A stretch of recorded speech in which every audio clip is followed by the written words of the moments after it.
Brothers and sisters, I just want to encourage you to not get weary. You got to be sharp, stay in tune, pay attention to your body, your spirit, your mind, your emotions, everything that's going on. Are you feeling a little weary? Are you feeling a little tired? Do you need to adapt? Do you need to adjust? Are you doing too much? Are you doing too little? What have you been thinking about? Take all your thoughts captive. Have you been really just bombarding yourself with negative thoughts, depressing thoughts, doubting thoughts, anxious thoughts? You can't do this. You're not able. It's not for anything. There's no purpose. Nobody sees what you're doing. You're not appreciated. Or you, on the flip side, taking those thoughts captive and tearing them down and realizing I can do all things through Christ. That which is impossible with man is possible with God. God, the work that God has begun, he'll see to completion. What the righteous desire will be granted. It's a mindset. It's Joseph in slavery all those years. It's Daniel in the lion's den. It's David running for his life when Saul's chasing after him nonstop. It's Moses when he's on the mountaintop seeking and praising God when no one else wanted to go. And they're over here down below whoring right back to their previous gods and ways. And coming down and realizing, yes, these people should die, but I'm still going to have faith. So much faith that when I ask God to have grace and mercy on them, I'm going to stake my life on it. That's what Moses did. Moses had so much hope in God's people that he staked his life on it. That's how much hope we got to have on this thing. I know it's been rough. I know you're tired. I know the circumstances don't look like it. But you're not living this thing by sight. When in the Bible does he say live by sight? No, live by faith. Faith is that you cannot see it. Faith is the substance of things hoped for, the evidence of things not seen. Hebrews, y'all got to go check it out. Come on. You got to get tapped. You got to get refocused. Sometimes you just get busybody mode and you think you're actually doing something when you're really doing nothing. You're on a hamster wheel running circles in the same habitual problem. And then you think all your busyness and your filled schedule from 6 a.m. to 10 p.m. is going to get you that success. No, you're building in vain if it's not with God. If you're not stopping and taking captive the word of God, if it's not like honey on your lips, if you're not meditating on his word day and night, if it's not more precious than fine gold to you, then you are not on the way. I'm telling you right now, there is only one way. There is only one way. And that is Christ, the Messiah, the Son of the Most High, the Most High. Everyone's over here trying to teach you and tell you this and that.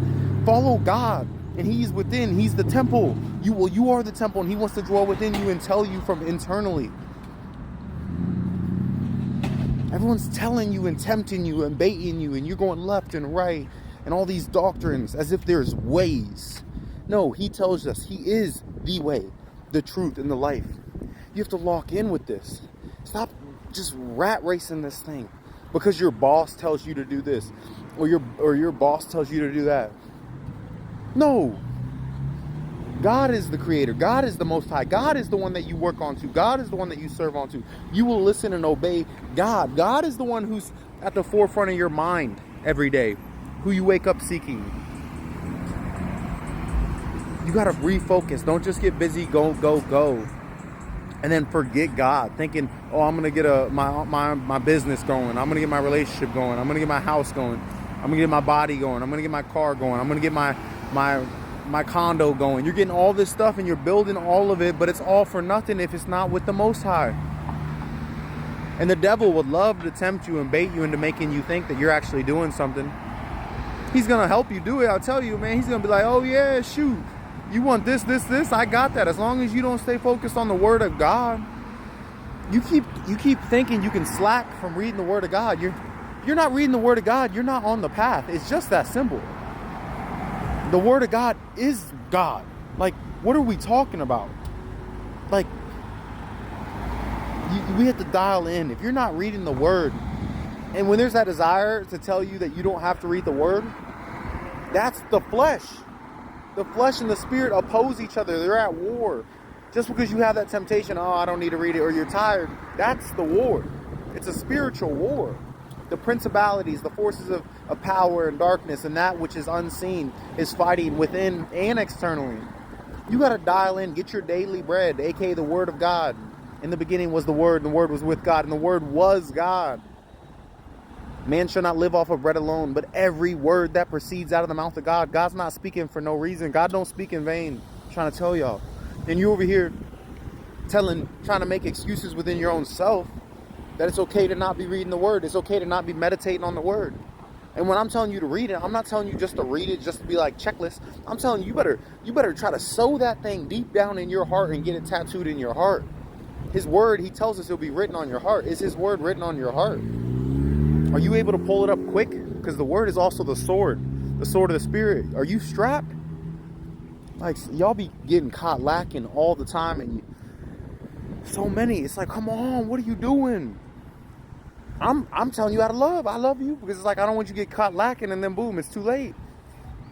Barely be fumbling for scriptures that you can't even paraphrase close. It's like, what you think gonna do when the temptation come for real? You can barely quote it when you're not under pressure. And you think that when you're under pressure out of nowhere, all of it's going to flow? Like, yes, that's possible, no doubt.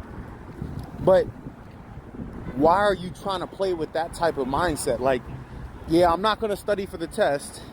And when you pop quiz me right now, I'm not doing that good on the test. And I'm not going to take heed to that and realize, dang, I should start studying. Because when test day comes for real, I might get caught lacking. Like, that's just common sense. You're like, that's what, pre-exams and everything are for. They're trials just to let you know, like, hey, you need to find out where you're at. Are you in a good spot in your testing right now? Are you a good spot in being studious? God tells you to study to show yourself approved. How is it so many of y'all don't know the Word of God? This is the question you got to ask. You got to be pondering these things. If you don't be knowing the Word, then how can you be saying you know God when God is the Word? Like, you just got to think of this. Like, is it not him who says to them that claim that they're a child, Lord, Lord, did we not? He says on Judgment Day. Y'all got to understand how scary this is. On Judgment Day, they're coming to the Messiah. Lord, Lord, did we not prophesy in your name, cast out demons in your name, do many mighty miracles in your name? And he tells them, get away from me, you evildoer. I never knew you. You workers of iniquity. Trying to tell you, they thought they knew him. They're probably doing their little church thing. They're going to church for Sunday. Maybe they're even going to church Sunday and Wednesday. They're like, yeah, I'm about it. They spend their 3 hours a week hearing a little bit about it, and then the rest of the time and then you got the ones that are full-time reading, studying to show themselves approved. That's what God tells you to do. He tells you this. This is his Word. But if you don't read the Word, you're not going to know. Study to show yourself approved. Work out your salvation with fear and trembling. And I'm your brother. Like, I'm trying to tell you as a brother, it's like we're trying to wrestle. And you want to wrestle and spar with me. And when you wrestle, you want me to take it like at 30% effort. You want me to let you get away with just sucking. Thinking that when we go out on the battlefield, remember, I'm your brother and we're sparring, and we go on the battlefield, you think that they're going to go at 30%, and then when they do tap you and get you in a spot where you're in submission, you think they're just going to let you tap and go out? No, they're going to kill you. Why you expect me to let you slide? That don't make sense. That's not love. You want me to fake it when I know you're weak and just be like, oh yeah, you're going to be all right, when I know you're going to get your A whipped on the battlefield? That don't make sense. No, a real brother's gonna be like, bro, you're just weak, man. What are you doing? Your legs are, you got chicken legs. You gotta tap in. You gotta start doing legs. Would you not do that? Of course you would do that. We just forgot our way of camaraderie and correction because everybody's tabooed it to say it's bad. But real love is like, y'all gotta tap him. He tells us to seek first the kingdom and his righteousness, and he'll take care of everything else.